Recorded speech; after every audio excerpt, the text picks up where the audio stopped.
those episodes. One of those episodes that's actually all of those episodes. I was gonna say, one of these days we should have an episode that isn't one of those Not episodes. one of those episodes. Yeah. You know what I was thinking? Actually, this reading made me think of the Hillary Putnam that we read.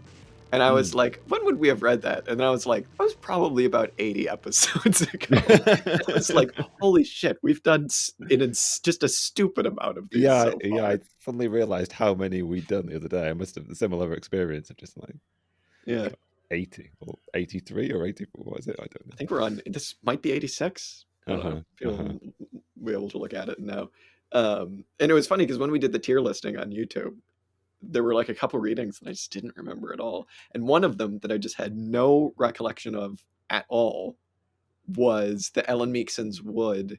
It was like classes, process, and relationship. Yeah. I still have no recollection of what that was about. I'm sure I'd like maybe have remembered some stuff if I were to be prompted, but no clue. I didn't even remember what that was like.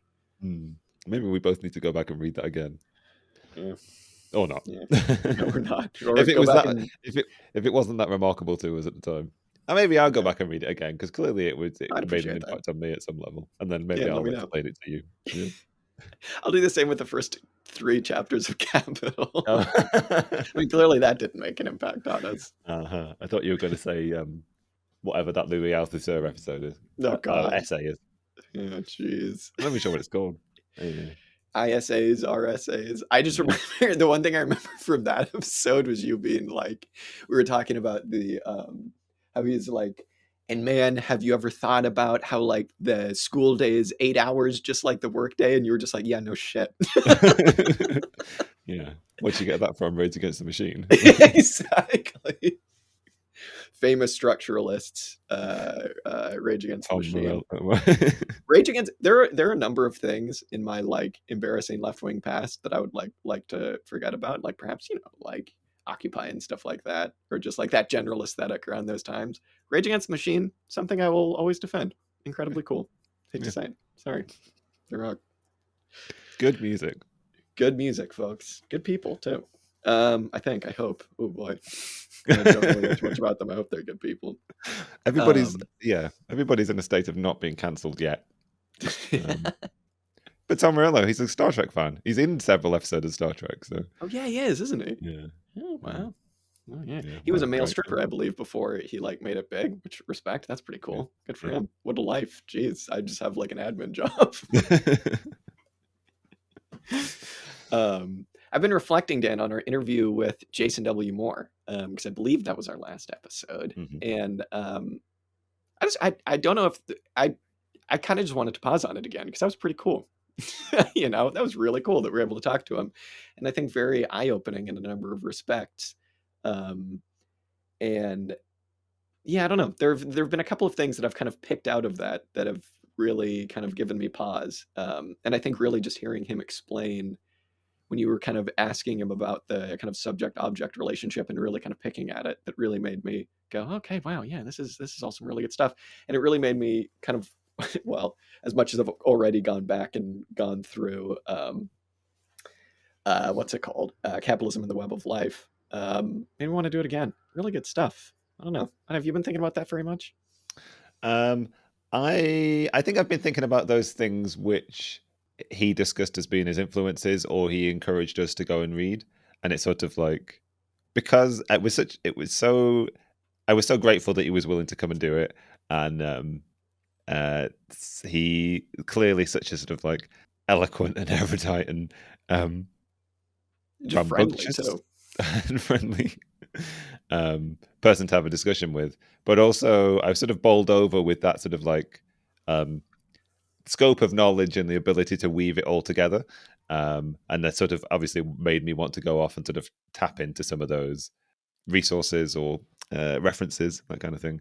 And also like, I think also some of what he did was like opened up the possibility for us to reconsider some of those readings that we've done in the past, and maybe sort of like encourage us to reconsider our opinions, not because they were wrong, but just because there's ways to develop them further, or we can go back and re-engage certain things that we've touched on. So it's kind of nice to like reacquaint and reopen up our back catalogue and some of the things that have influenced us based on cursory readings that we've made, in a way which was encouraging. It wasn't like you're wrong. It's like the encouragement to engage in thoughtful and provocative debate and discussion was something that I received, I think, most fully from that interview. Does that make sense? Yeah, I do like when I don't know how to exactly react to him, what he said about Ellen Mixon's Wood. We actually haven't talked about that. Yeah. He was like, what a great political thinker. I mean, this is what I'm skirting around.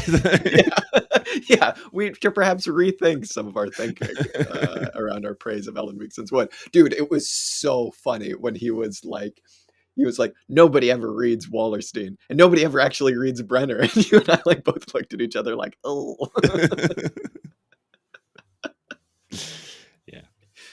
Yeah. Guilty as charged. Yeah, indeed. What are you gonna do? Maybe we can rectify that in time. Yeah. Actually reading Robert Brenner. For some reason, I always imagine him as like a different generation of thinkers, still alive, still kicking. Yeah, just showing I know. Bob and Brenner. Also, Bob Brenner, exactly. Also, when he was like, and I was like, so what should we read of Wallerstein? And he was like, what about this tome? It's like, I don't think you've listened to the show, buddy. One day. I think, Dan, that leads us very nicely into what we're talking about today, I guess, because this is all about us trying to understand fully, 100%, get there.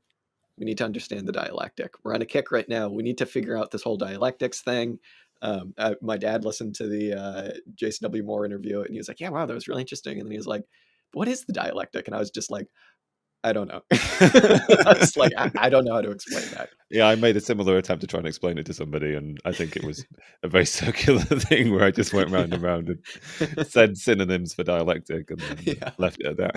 It's the contradictions, man. Come on, it's the contradictions. One thing I will say that I took from what Jason said was he was like, well, not everything is dialectical. You can't think of everything as dialectical. He was like, when there's like I think he used the example of like a volcano. That's not a dialectical event. That's just a volcano erupting. But then he was like the ways in which it interacts with the local environment and the, various organisms within it. He was like, now that's dialectical. So we're figuring it out. The reading today, though, Dan, was actually suggested by two separate listeners, as well as coming up in Capitalism and the Web of Life. Jason W. Moore cites it as a big influence.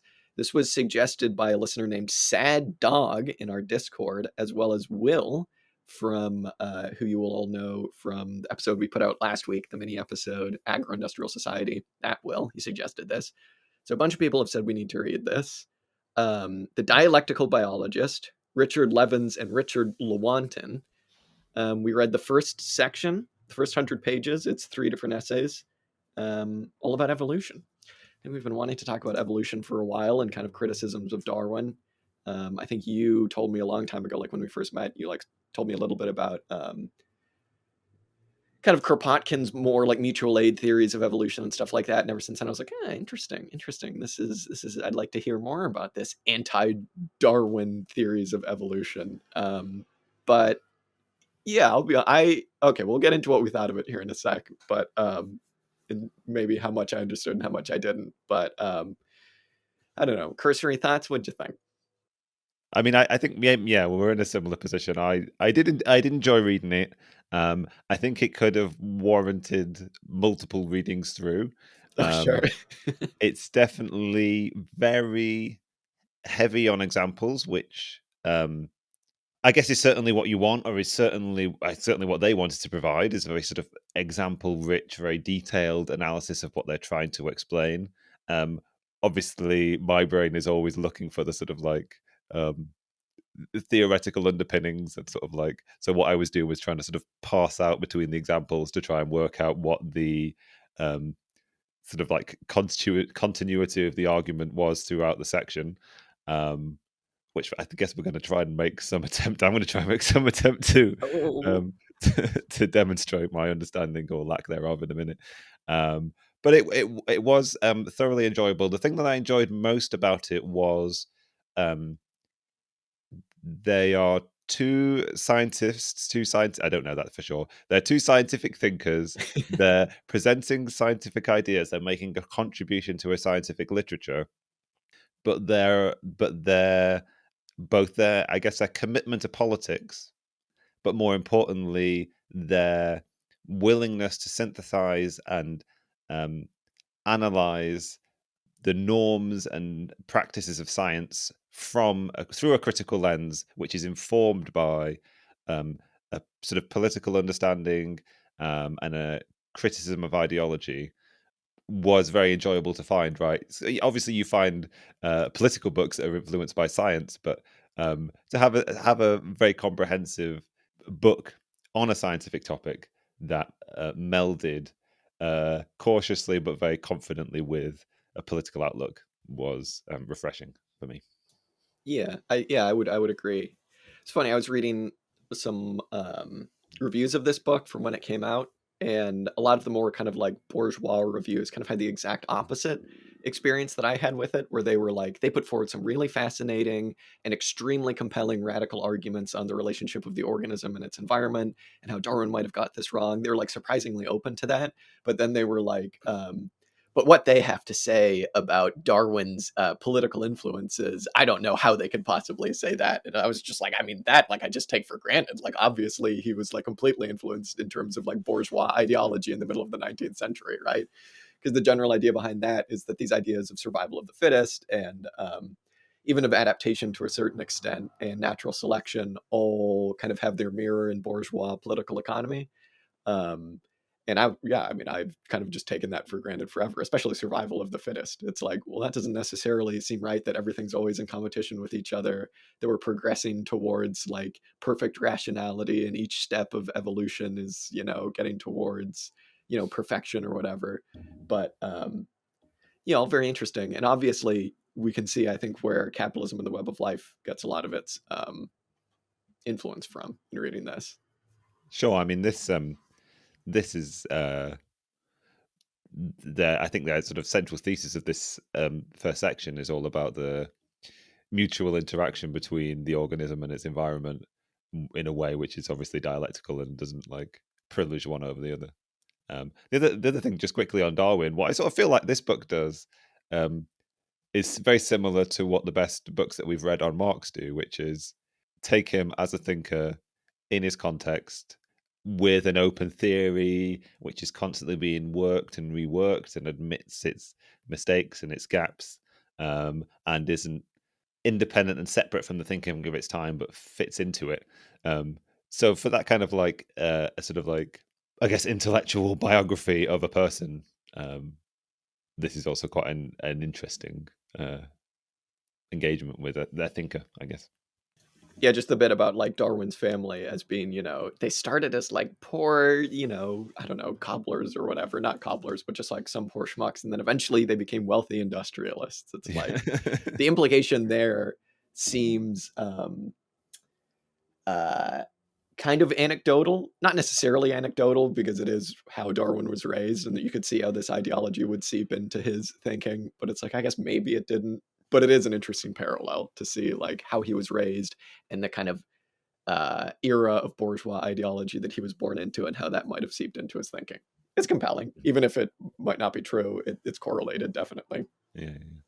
But also, I think how his theories were taken up and altered and melded with developing political ideological trends, and almost came to represent something that wasn't even what he was necessarily promoting at the time. I couldn't really work out whether, I don't know whether their take is on anti-Darwin or anti-Darwinian. Was your sense that it was, or was this a critical extent engagement with, I suppose, but not yeah, more of a it's critical not like engagement with Darwinism and then evolutionism rather than it was with Darwin itself or the theory of evolution or natural selection or that kind of thing. Yeah, well, they say something really interesting. I mean, it seems like it's critically engaging with him, emphasis on like critically, right? Like they're making pretty heavy criticisms of what he has to say, but they don't seem to be anti-Darwin really in any way. And they make a really interesting point towards the end where they say something along the lines of in fact, kind of Darwin's separation of kind of environment and organism, and even kind of like gene and organism, genes and organism, was kind of necessary in the same way that it was necessary for Newton to separate out all of the different forces that he studied, energy, matter, gravity, all of these different things, in order so that later on they could be studied and then brought back together in kind of like a very holistic way, with like a theory of relativity or something like that. And in a sense, they're kind of trying to do something similar to what Einstein did with physics. They're trying to do with biology, and specifically with evolutionary biology. They're kind of trying to tie everything back together in this very holistic approach and say, listen here, all of you vulgar Darwinists, you need to be much more holistic about what you're studying. You can't just study genes and hereditary genealogy or whatever when you're studying how organisms evolve. You need to study a lot. You need to study ecology. If we're talking about humans, you need to study sociology, anthropology, all of these crazy different things. As a side note, incredibly funny that Richard Dawkins comes up. Yes, I was just thinking exactly the same thing. Yeah, really nice that they get a little dig in at Dawkins. I didn't realize his book came out so early. That early. It was like 1974 or something. The Selfish Gene. Yeah, it's crazy. Yeah, that was nice incredible. They were criticism of like, yeah, go on. They were just like, this guy's a fucking idiot. They were like, this guy's the most in a certain extent, right? Like, that's what they're criticizing. They're criticizing vulgar Darwinism. They're not criticizing what Darwin said or anything like this. They're criticizing, although they get into a little bit about like he was kind of pulling a lot from Malthus when he was coming up with a lot of this stuff. They're criticizing vulgar Darwinism, which is incredibly funny when it is laid out in the way that Dawkins does. I like the phrase that they have. I don't know whether it's one they've created. Imminent caricature. Every theory includes an imminent caricature.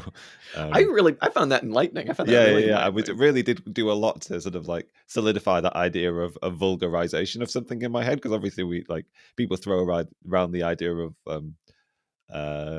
vulgar Marxism. And this is a sort of, they're describing a vulgarization of Darwinism, or their definition of something's imminent caricature is basically just people taking a theory and then applying it to everything to an extent where it almost becomes meaningless, kind of thing, which is a general theory that they have about, and that general idea that they have about theories is that like they're useful to a certain degree, and then you can expand them so far that they sort of like come at the end of every explanation. And to some extent, this is what they're saying has happened with sort of evolution. They sort of expand it out, right? They take Darwin has now become the figurehead for a kind of evolutionary thinking, which they suggest has come to influence most schools of thought in a negative way. I suppose they have a negative description of what is evolutionism, I guess. Yeah, that idea about the imminent caricature I thought was really, really cool, because as you're saying, they basically just say anytime a theory purports to explain everything, it will just become a caricature of itself, and it will completely fail to do that. And in vulgar Marxism, you get that, right? Like there are modes of production, they go linearly, there are never any contradictions of them existing at the same time, and you can explain everything by the base, right? And the superstructure is just everything on top of that. And there's a reason that doesn't hold up to scrutiny. And I think we saw that when we read the book on the French Revolution, right? The Communal, which Jason W. Moore pronounced differently, and I already forgot. I felt like an idiot when I was like, we read the Communal book, and he was like, Communal. I was like, oh, fuck. But yeah, I found that enlightening, and it is the same with evolution. Just really quickly to go back to the Dawkins thing, what they're criticizing there is that this kind of vulgar Darwinism of natural selection can be taken to this point where everything is able to be explained by genealogy, or just genes. And the title of Dawkins' book, The Selfish Gene, is literally, all about humans are just robots completely controlled by their genes, and nothing else influences anything. And it's like, well, what about the environment? What about the co-creation of the environment? What about, all of these different things? And it is just very silly. It's so funny that like that just goes to show the like weakening of the like complete hollow nature of a lot of bourgeois thought, that it's like that's the guy that gets all the airtime. It's like it's just so clearly wrong. It's just it's simple explanation that fits with everything. So they just go, yeah, fuck it, he's the guy.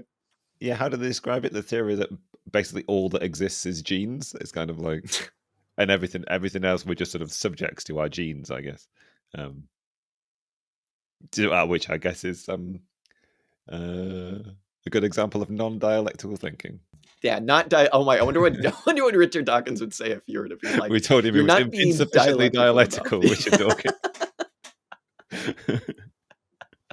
That is a cursed situation that I hope I'm never in. Yeah, no, nobody get into that. Yeah. So let's zoom out a little bit, because what they're trying to do is explain the dialectical interplay, right? Not just between the organism and its genes, but also between the environment, and how all three of these things kind of play off of each other, right? And so I suppose the main reason I kind of wanted to read this was for the theory of evolution, but also to kind of suss out how they describe a relationship to the environment.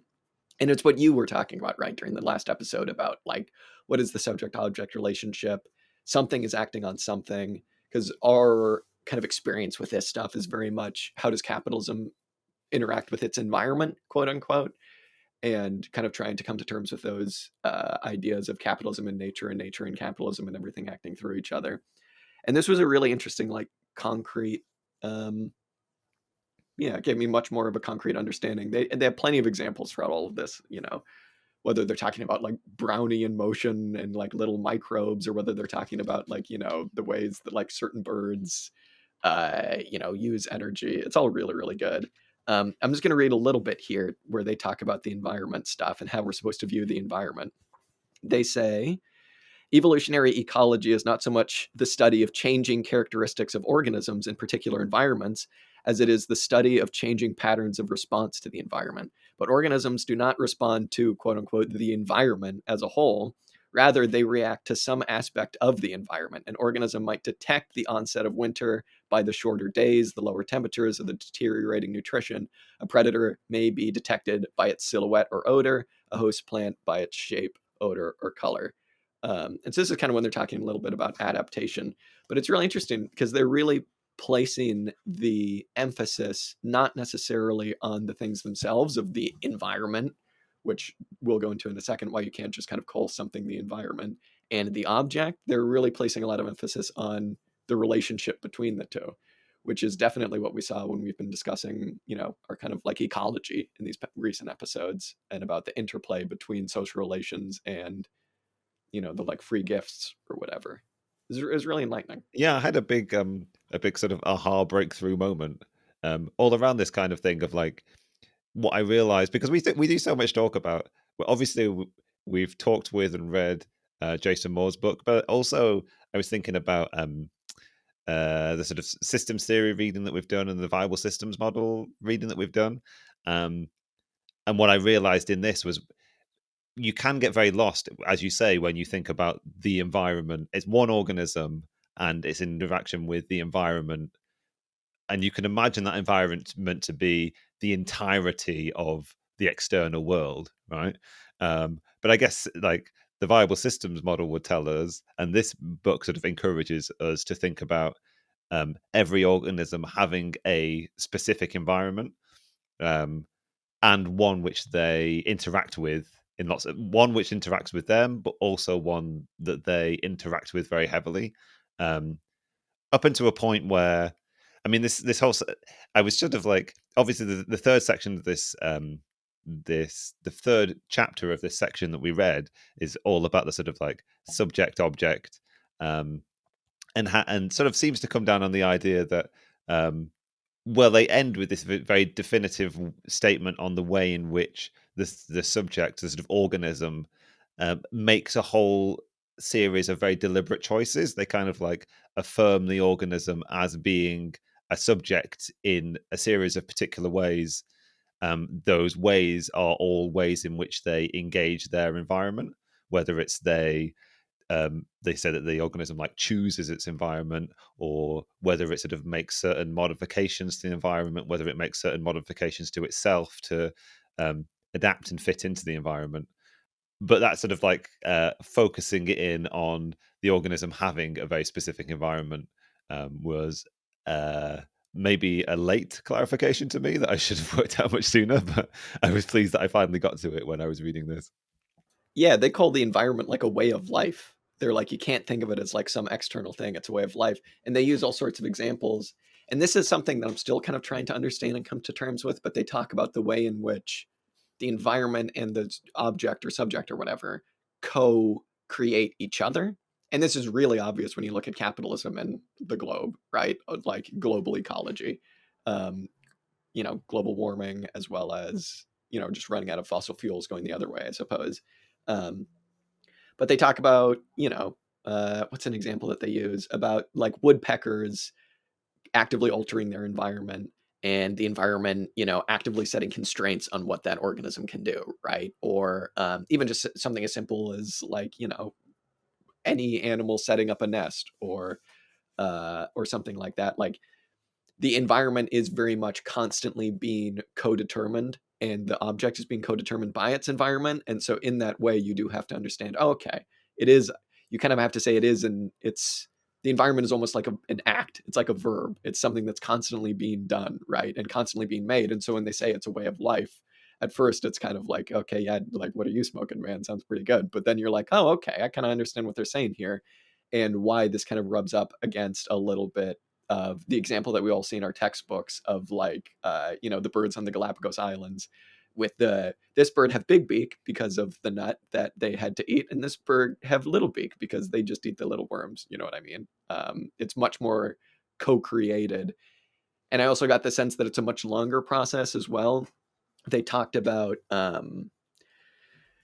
like mammals with flippers or something like that. Like this wasn't, if you just think of mammals developing flippers or like birds developing little webbed feet as like this very abrupt thing that they needed to do because the environment was putting pressure on them, you would think about that they would be thinking about it the entirely wrong way, because it's very clearly this act where it was like kind of something that was important. You kind of needed to have webbed feet, but over a longer period of time, it became more and more important because they were both being co-determined.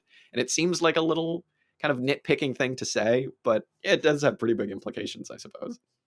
No, I see. Yeah, it seems really important. I guess we're now getting into sort of engaging the nitty gritty of um, evolution or the way they describe it a little bit. But yeah, one of the things that's really useful that they say is like um, it needs a small selection pressure because obviously you're trying to gauge you're kind of like trying to gauge a big gap between what we experience as two distinct species. And so much of what they're writing about, and I don't think I can explain thoroughly and particularly well, is grappling with the idea of speciation, right? When does a what they describe as when does a quantitative change become a qualitative one, right? When does like certain quantitative adaptations within a species, either certain sort of morphological or genomic changes, how do you jump from certain qualitative change within an animal to it being a specifically different animal? And you can imagine natural selection as being this sort of like pressure bearing down. But when they talk about some of these adaptations, as you say, they imply that it's much more of a sort of like low pressure situations which allow for a certain degree of selection, which don't they maintain a continuity in a species, but also open up the possibility for later sort of like speciation, a sort of like process of becoming a different species under certain environmental factors as they develop. But like there is this process particular to um, the sort of like reproductive selection pressures on an animal, but it's not as like overbearing and all-consuming as you might imagine it to be, because it also requires this sort of much sort of engagement with the environment, I suppose, and allowing for enough time and enough engagement for that minimal adaptation to be then become important enough to have like greater selection pressures placed upon it, I suppose. Yeah. And I also found it interesting where they talk about how every characteristic kind of gets developed has additional properties as well. And this kind of made me think of say like elephants developing tusks, quote unquote, for, I don't know, whatever reason they develop tusks, I guess to like ward off predators or because they're just cool or something like that. But then that also has the characteristic of like, okay, we'll change their feeding habits in certain ways because these massive tusks are in their ways. But then also something is that it makes certain other species, like covet their tusks, and that will like radically change where they live and how many of them honestly like even exist. And so that's all basically to say that there are unintended consequences of all of these characteristics of adaptation, and that it's very difficult if you just think of things as like elephant developed tusks for this reason. Like this is even something that Darwinists would be a little bit like wary of doing, is being like, this was developed for this reason. Like it's not intentional. That's not really the way evolution works. It's more so like, obviously they would say here very holistic, and there are many different small selection pressures, as you're saying, that come from this dialectical trifecta of, inherited genes and object and environment. Dan, I've just noticed that for some reason our podcasting software has a time limit now. I think they changed that you can't just do this all for free. So we need to stop recording for a second, and then we'll come back here in a second once we've got it all figured out. All right, that was a pain in the ass. Yeah. We're back. How did we seamlessly slip into what we were talking about yeah, before? We can't remember what we were talking about before. I just had to make a new goddamn account on this piece of shit software. The neoliberals have gotten involved at this company, Dan. God damn it. They've realized, we can't just let people podcast for free, unlimited. All right. What are you going to do? Focusing back on the dialectical biologist, something that's very easy to just drop yourself back into. I think what I was talking about was that example that they used about things developing swimming appendages, whether that's webbed feet for like seagulls or, like a platypus, I guess, also has webbed feet, just swimming appendages. You know what I'm talking about. And at one point, they said something that really made me think about the kind of Brenner, Meekson's Wood stuff, where they said, yet it seems pure mysticism to suppose that swimming was a major problem held out in the eyes of terrestrial ancestors of all of these animals before they actually had to cope with locomotion through a liquid medium. And then they go into talking about what you were saying about these were probably just marginal selection pressures, et cetera, et cetera, et cetera. This made me think a lot about like maybe more historical materialism ideas of transitions between modes, and this idea of continuity amidst change. Because in the kind of neo-Smithian stuff that we've talked about before, right? Development towards capitalism was always a removal of these fetters, right? And you can definitely see that in elements of kind of Darwin's thinking and just kind of vulgar Darwinism, right? That like we're progressing towards this perfection, and for fish, or maybe I should say for like platypuses are a bit of an evolutionary mess, but like for them, being able to get through water quickly was a problem that they needed to solve. And so through evolution, they developed these webbed feet, these kind of gross little webbed feet with, like deadly venom barbs on them. And they solved this problem, boom, bada bing, bada boom. And we can see how that's, has elements of kind of Cartesian thinking, as we've talked about it before, about how there's this environment that is applying these pressures directly onto the platypus, and the platypus is figuring it out through its own gumption. And over time, it develops webbed feet and it solves these problems. And in reality, that's just counterposing the environment, which we'll get into why that might not necessarily be a great classification, and the thing. And that if you do that, you're really missing and I'm going to sound like an asshole, the dialectical interplay between these many different forces. And that isn't just as simple as the platypus sat down one day and figured it out, right? Yeah, have we talked about this in the past? As like presuming the existence of a problem to which, let's say, presuming the existence of a problem to which capitalism answers, kind of thing, and then you sort of like read your present conditions back into the past, which is exactly what they're accusing sort of like vulgar Darwinists of doing. And they lay into very specifically this concept of adaptation, right? And are sort of suggesting that, and it's in Darwin, right? But it's even more specifically in the sort of post-Darwin, vulgar Darwinist thinking. Is this real fixation on what is resulting from evolution is a process of adaptation. Creatures are developing adaptations to particular environmental niches, kind of thing. And as you say, it's sort of like keeping these two worlds apart is keeping the environment and the organism separate, kind of thing. one of the more sort of one of those moments in which their sort of ideological critique comes in is around this concept of adaptation, and they're sort of criticizing it as being having a view of evolution which says evolution is a process of perfection, and as a process with a direction that's moving toward some kind of perfected moment, presumably when evolution ceases and everything is held in some kind of homeostatic equilibrium, and we've reached some sort of like non-historical, post-historical moment where neoliberalism is the dominant political and economic structure of the world, and everybody understands the dialectic, and we ascend into like the neoliberal AI. Yeah, exactly. Yeah. So, but like, but it's interesting that they talk about Darwin, and they talk about thinkers in the 19th century as living in this sort of like post-revolutionary world where change is something that they're willing to consider and grapple with. And as we drift into this sort of process of vulgarization of the theory, what we end up with is one which is actually very fixated on continuity and stability, and actually this scientific biological process that was discovered, this process of evolution, what that actually represents is a historical process of stability and calm and a non-changing world kind of thing.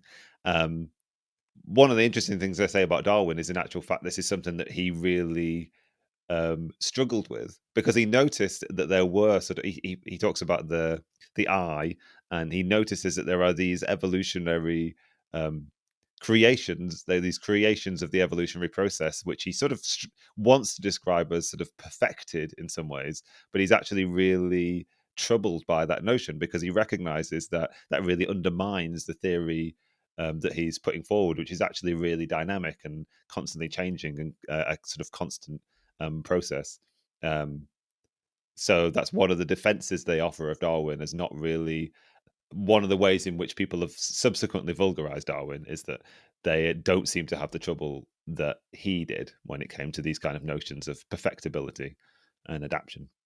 Yeah, what did you make of all of the stuff about this? Kind of gets into like the ideal type stuff. I was really interested in that. I'd never really come across this idea of the kind of Plato and Aristotle idea of the ideal type, which is that there exists an ideal type of every category of thing on the planet, and that, you know, the purpose of science is to find that ideal type, and everything that affects, you know, like say there's like a perfect type of human man, and we're looking for the perfect human man, and everything that makes every other human not perfect is just merely a disturbance and not worthy of scientific study, because we're looking for the, you know, the perfect tree, the perfect this, the perfect that. I kind of thought that was a really interesting idea. I was And hoping they were going to offer some kind of defense of that, because yeah, my for some reason my brain or my personal psychology always sort of appeals. It finds appealing the notion of the Platonic ideal of things. yeah. Well, then they get into saying that Darwin was kind of reacting against that, I suppose, a little bit. Although you can still see elements of this idea of the ideal type in what we've been talking about.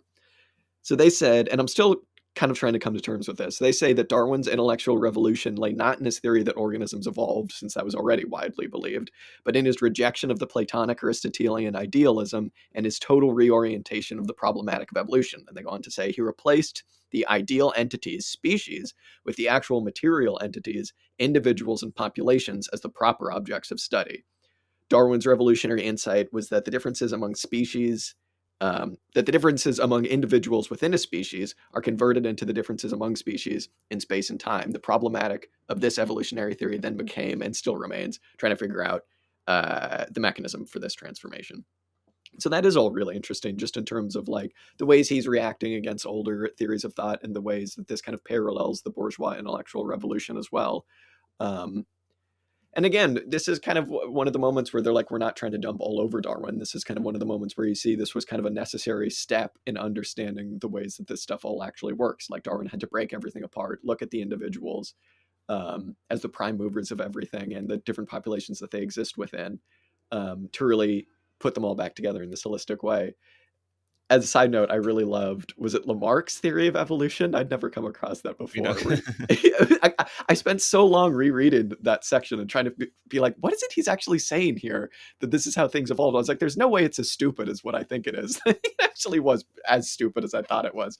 It's like, clearly giraffes have longer necks because they keep trying to reach higher leaves on trees. And during their lives, they get longer necks because they're stretching them out. And then when they have kids, their kids have longer necks. It's like, I don't know whether the specific giraffes are going to get longer necks through the effort, but I think there's presumably some kind of biological process within the giraffe that recognizes that it's struggling.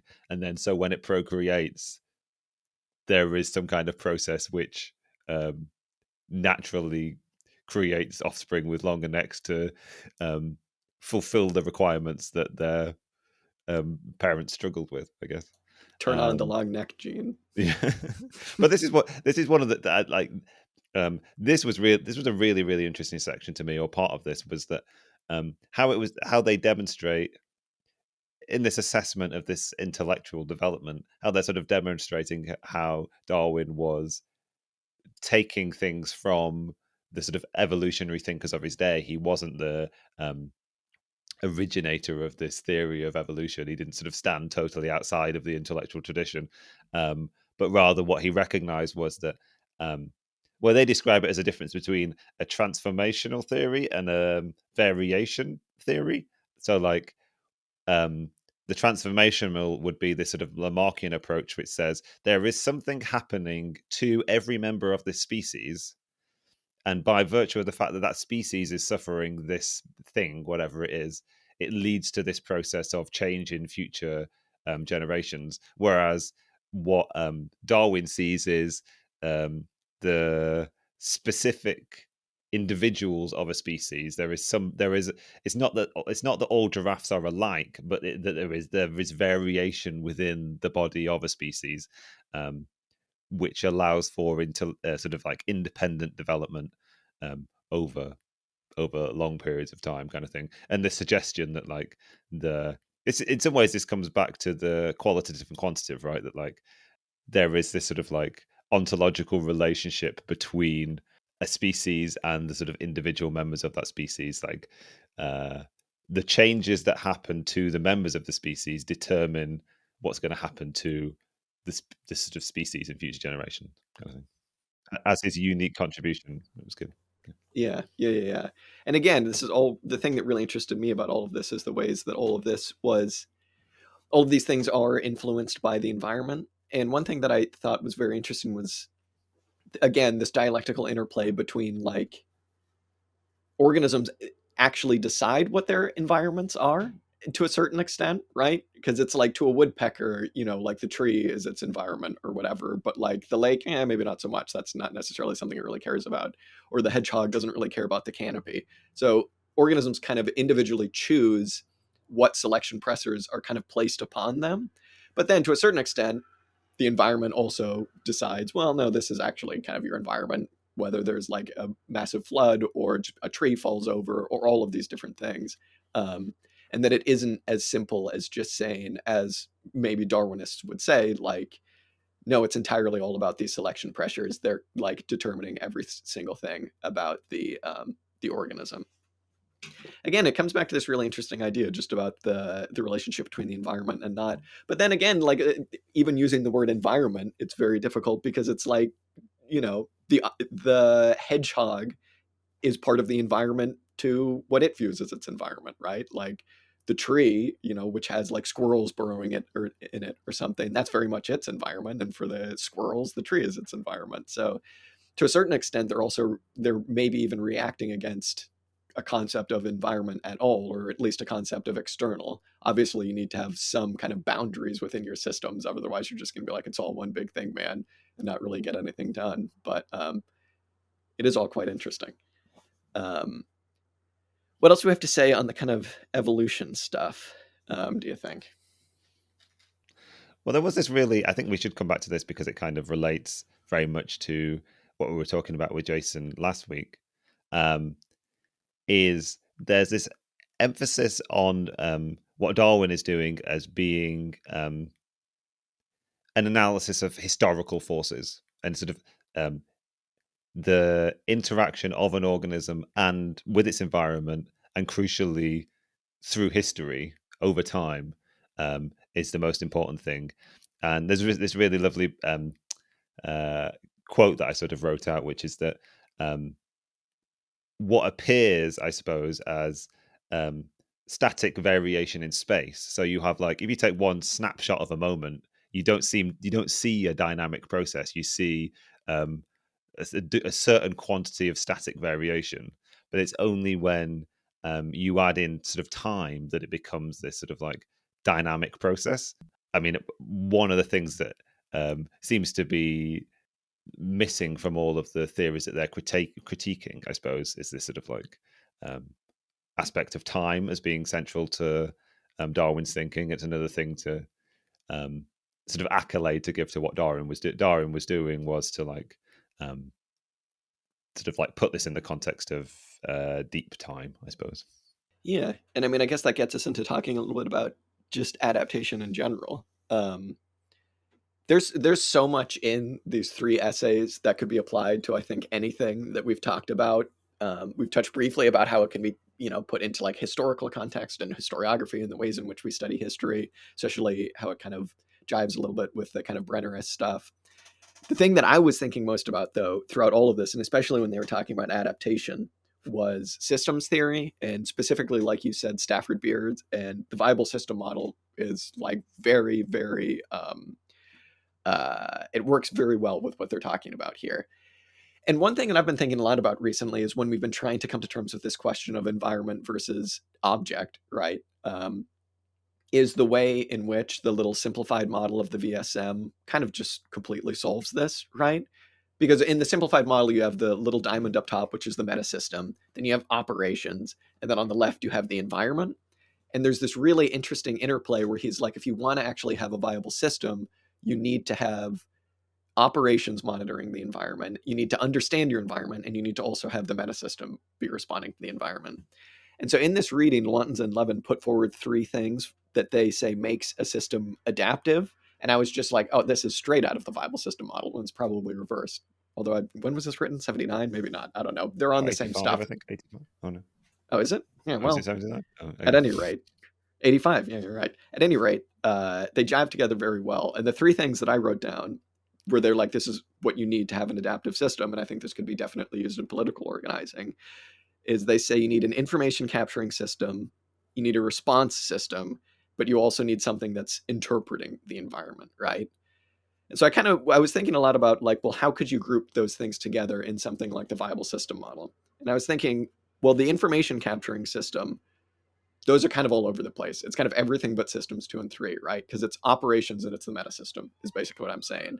Because one of the main points to what he says is a fucking goddamn cop going by again. Hang on. God, we're just cursed with this recording. One of the things that Beer makes abundantly clear is that your operation system needs to be constantly monitoring its environment and interacting with it, right?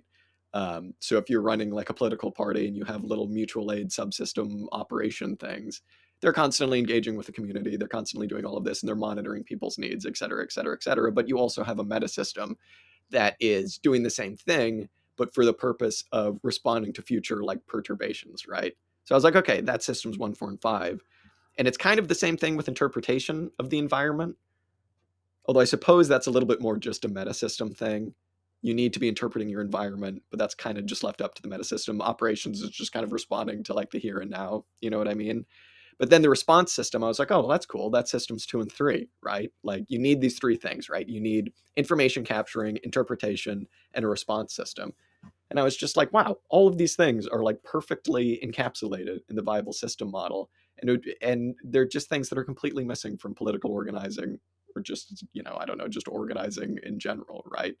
It's so interesting to me seeing a like biological basis for all of this stuff beyond what Beer says, which is just like, you see, the human body is a viable system, and you go, whoa, and he goes, the cell is too, and you go, whoa.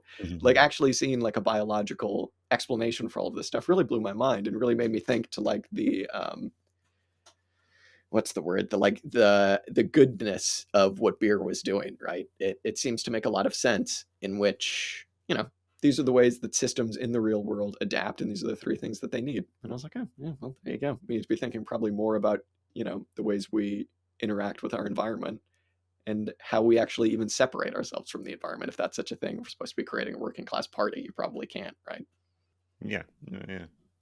I mean, I guess it also ties into the way in which Beer was kind of trying to put forward like an explanation for autonomy as well, from a systems theory perspective and not like from a political perspective. And they're putting forward a theory of autonomy here from like a biological perspective, which kind of blew my mind.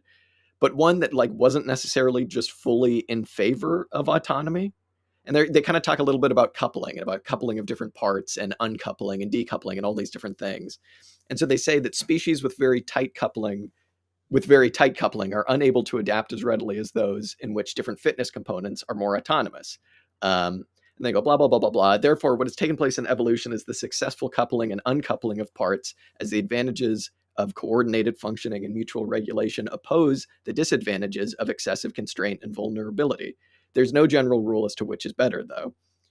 Among the most abundant organisms are mammals with tight integration and plants which have greater autonomy of parts. And this is kind of something from a systems theory perspective that I'd never really thought about before, about like ways in which systems might need to couple and decouple autonomy. So say in times of organizing when things are kind of just like relatively normal, the metasystem is just humming along and it's letting operations just do its thing, and it might sense further perturbations down the line, but when it does, it kind of allows for this, like, okay, everything needs to tighten up and maybe have slightly, maybe I'm misreading this, but maybe having slightly more of like a centralized attitude towards things is interesting. And I thought it was interesting how they didn't necessarily come down in a biological perspective of which was better and which one wasn't. They just go, well, you see both. And sometimes things change, and sometimes these different systems, will have much more autonomy, and sometimes they won't. And then they just kind of leave it there. I kind of wanted a little bit more from that, but I guess you kind of can't because, in the natural world, you see both, and you kind of can't really make a value judgment as to which is better, right? I really thought that was fascinating. Mm-hmm. So are you talking about the autonomy of species as they engage their environment, or the autonomy of I think the autonomy of the different parts, I suppose. So different, I suppose that could apply to many things, couldn't it? The different aspects of the species, or even different parts or appendages or organs of the organism. Yeah, and I suppose just the different ways that it interacts with the environment, right? Because like I said, at the best of times, you would want the operational centers of things to just kind of be doing their own things, and they are interacting with their environment. They know best. This is the shop floor. Everything's going on. Let them interact with it. But then there are certain times where you kind of need to tighten things up and be like, oh, there's going to be a CIA-backed trucker strike or something in this part of Chile, and you need to kind of tighten things up and go, okay, just listen to the auditors, listen to these people, listen to the metasystem, and then we'll get back to the way things should be. And so I suppose when we're thinking about building organizations, we need to be thinking about ways in which you can do that, and ways in which you can do that without staying, coupled and staying very non-autonomous, right? If that makes any sense. Because you wouldn't want to just have this moment where, okay, things need to tighten up, and then just like never let go of that power. Like there needs to be some kind of counter check. Yeah, the question of how do you go back to the more autonomous relationship afterwards? Yeah, and how do you get people to trust you to even do that in the first place, right? It's like, how do you kind of remove a certain amount of autonomy?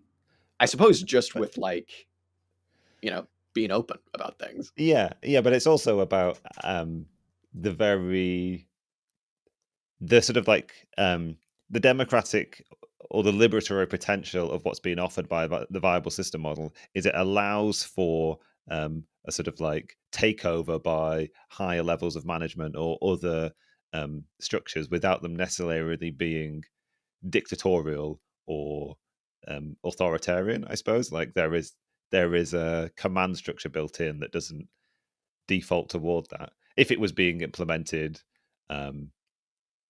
as intended, I suppose. But I guess it would be a valid concern to say, well,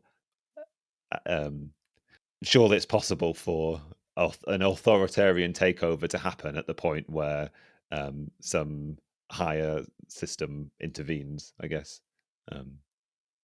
But also as much as possible, if the request for aid is coming from below, you have to I guess one of the things that the viable system model does is create the environment or potentially create the circumstances. If we're talking inside of an organization now or inside of a sort of like a human system, it sort of creates the scenario whereby the sort of like the algezonic pain signal can go out and request that aid kind of thing. So it doesn't have to be and that's an integral part of the response structure of the system. Yeah. I don't know. Just kind of like cursory thoughts on all of that, because again, they don't really go into like making a judgment on like an argument for autonomy or an argument against it. But yeah, I mean, I guess it's hard. Again, I mean, it's then you're coming down on the side of one half of the equation being the subject and one half of the equation being purely in the position of being the object. Whereas that would be pure autonomy, would it? Or if you were the object in all situations, you had total control over your environment, but sort of the whole question of a viable system is creating the circumstances to respond sufficiently well to an ever adapting environment, and not to sort of like dominate it, and even to recognize that it is like co-creative. I suppose I guess that is an interesting question to take away from this, like how to, if you could consciously incorporate that idea of a creative engagement with your environment into the viable system model, which I guess is what you were saying before, right? You've got to have this relationship to your environment, and how do you develop that sort of like mutual creative process, or foster it, or what have you? Yeah, I think, well, that's a huge part of it, I think. And coming back to like the biology of it all, when they're talking about like seemingly like small pressures being like marginal pressures being placed upon an organism or a species as, well, maybe not as a whole, but like on these different organisms, and that leading to a kind of change that, like we talk about like webbed feet and stuff like that. I suppose, how necessarily would you build a human system that would be able to be that creative and be able to adapt in a certain way without just losing all organizational coherency, right? Like, you wouldn't necessarily want an organization that just keeps its ideology and its organizational structure 100% no matter what. Like, you would want something that is able to adapt to these like different pressures and these different, perturbations in the environment, quote unquote, that it comes across in such a way that it's able to come out stronger and, not just be left selling newspapers on the high street. Or go extinct. Or yeah, exactly, or go extinct. What'd you make of them? I guess there. Yeah, go on. You I was going to say, what'd you make of them talking about extinction? Because at one point they were just kind of very abruptly, where they're like, "Yeah, everything just goes extinct." I was like, "Wait a minute." Yeah. Well, but that comes down to a question of like, what level in which do you see these things? Like, obviously we have these independent species, but they're all at the same time, I don't know, maybe I was about to go off the sort of like woo-woo hippie end, but I was about to say they are sort of all connected to one sort of like life process, one sort of like environmental, biological life process, I suppose. And what is species extinction, right? We think of it as being a catastrophic thing, but the sort of like the sort of extinction aspect of what's happening, but also the sort of like speciation, separation, creation aspect of what's happening are actually two interconnected things, right? Like, the environment is determining what needs to happen, or the environment is influencing what's going to happen with these various species, and some species just aren't going to be able to manage anymore. But internal to some of those species, there will be unique variations that lead to speciation and change, kind of thing. But it did, just as you were talking then, it did sort of inspire me to think, well, yeah, there is a point in which an organization ceases to be non-viable, I suppose, because the conditions that it's set, maybe like the conditions that it's even setting for its viability, have changed. But out of that process, there is, I don't know, there is a new party, there is a new organization, there is a new development of theory after it's become a sort of like stale and what have you. Yeah. And when Jason was talking a lot about like the left being unable to have an answer to Jared Diamond, right, and his ideas of just like complete environmental determinism. Sometimes though, it's like, yeah, meteor crashes into the planet and it basically kills everything. It's like, that's a pretty abrupt end. You know what I'm saying? Yeah. Like mass extinction events. I mean, I don't know. maybe we'll just be hit by a gamma ray burst tomorrow, and the atmosphere will be gone. Yeah, one can only hope. If only. Yeah. All right. This, like, yeah, I don't know. This book, especially toward the end of the third essay, we were kind of talking about this before. The first essay, when I first read it, I was like, oh God, I don't know what I got from that. I'm going to keep going. And then when I went back and kind of went through it and made notes, I was like, oh, okay, yeah, there is kind of quite a bit in this, and I do understand it. But towards the end, there's so much in this that, like, towards the end of the third essay, when they start talking about the ways genes actually function and criticizing like Richard Dawkins, and even like all I know about genes and inheritance comes from like what you learn in ninth grade about Gregor Mendel's pea experiments. And when they were like, oh, he was actually completely failed to a certain extent, I was like, oh. And I was like, they start explaining how genes actually worked, and I was just like, I'll take your word on this one. There's quite a bit in here that I'm not going to understand. What am I going to do? Go and get a degree in biology? Yeah, exactly. But I mean, I guess what I'm trying to say is that I suppose this is why people tout the dialectic, right? And they tout dialectical thinking in certain circumstances because, you know, just in going through this and discussing it with you, like, we've come across different ways that this could be applied to history and that this could be applied to systems theory. I mean, this is basically just systems theory, the ways that this could be applied to like any number of different things. And so, yeah, I don't know. It's very much worth reading. And there's so much in this that, like, I feel like if we were to go back and reread it, we could probably do another episode just on the exact same three things for things that we haven't mentioned. But yeah, very, very, very good. I know that the third part of this specifically, they talk a lot more about philosophy of science and stuff, which I'm interested in. But I just like this for ammunition, being able to make fun of people who like Richard Dawkins again. Yes. Yeah. Let's do And also, what's sort of commendable about this, I think, is they actually don't use the word dialectic almost at all. It's true. Yeah. So you never have to come across that word and be called out on your or I didn't feel called out on my lack of understanding. I felt called out on my lack of understanding for a number of other but numerous other things. Yeah. I think if there are some things I'd like to go back and really rethink, it is that idea of them talking about not necessarily, they're criticizing Darwin, but they're also not criticizing him. I know that this is something that I've already said, but this idea of him doing what needed to be done in an analogous way to Newton with physics, I really found fascinating. And, you know, my understanding of physics is worse than my understanding of biology. But to a certain extent, I do understand that, you know, the theory of relativity kind of tried to bring back this holistic understanding of the difference, quote unquote, between matter and energy, and being like the same manifestation, or the different manifestations of the same thing. And to a certain extent, I suppose that's kind of what they're trying to do with the subject, object, environment, genes, and organism.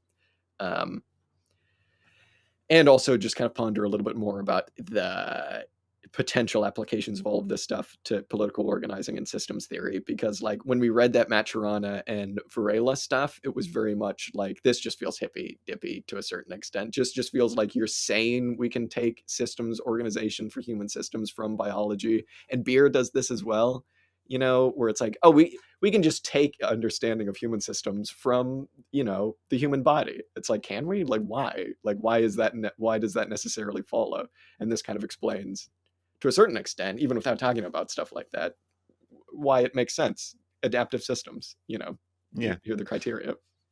Yeah, I think my big sort of stumbling block at the moment is the application of this to sort of human systems, is that the degree to which there is, maybe one of the big problems I had and might like to go back and rethink, is all of the times they talk about sort of like choice, organism choosing, or having a sort of creative hand in the process of environment formation, I suppose. How much to see that as like a fully conscious decision process? In this context, it's not really at all. And then how much to apply that to sort of like human organizations and human systems.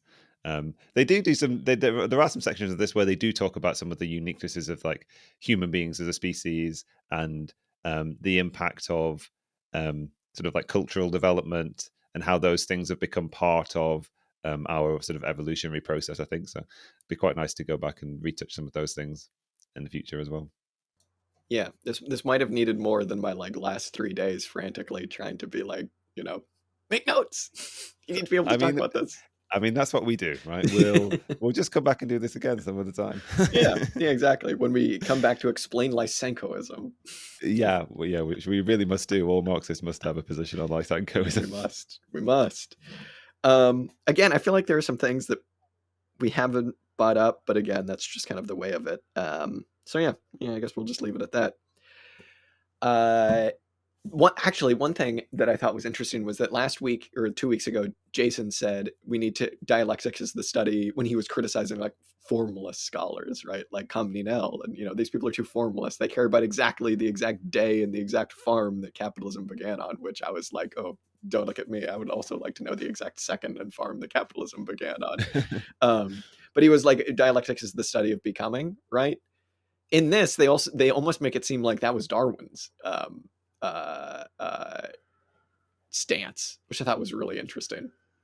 But I mean, again, it's not like they're saying throw evolution out the window. You telling me I came from a monkey? Like they're taking the good things from Darwin and like moving on. So what are you gonna do? Mm-hmm. Yeah. All right. Well, yeah, there we go. All it took was us making 2 accounts on this goddamn podcasting software to get through this episode. And we thought we'd found the perfect way to podcast. I know. Like it was working so well. It sounds fine. There's no like latency problems. Like, yeah, Zencastr is like, we put all our money in Silicon Valley Bank. Now we need to start charging people. Yeah, we need to start charging because how much is a membership? No, we're not going to do that. We're not doing that. I would much rather create new email addresses every time we get to record. Yeah, simple and easy. Yeah, exactly. Okay, well, last thing, everybody go listen to the essay that we're putting out, Will's essay, Agro-Industrial Society and Its Future. We're going to be putting those out on the every other week. So like kind of the weeks in between when we do main episodes. It'll probably be like 3 or 4, if I had to guess, episodes. It's really, really fantastic, and it touches on a lot of this stuff. And he very clearly understands this book a lot better than we do. So once we get to the parts where he starts talking about Lewontin and Levins, listen to that, because it is really, really good stuff, all about food systems. So do that and read this book. Tell us what we got wrong. And again, thank you to the people that suggested this book. Because, yeah, again, double listener suggestion. And we actually did it for once. So that's cool. That's how it works. If 2 independent people suggest it. Tell your friend. You all have to be following us on Twitter. Otherwise, it won't work. All right. Well, thank you very much, Dan. This was very enjoyable. And we'll see everybody next time. Yes. Speak to you again.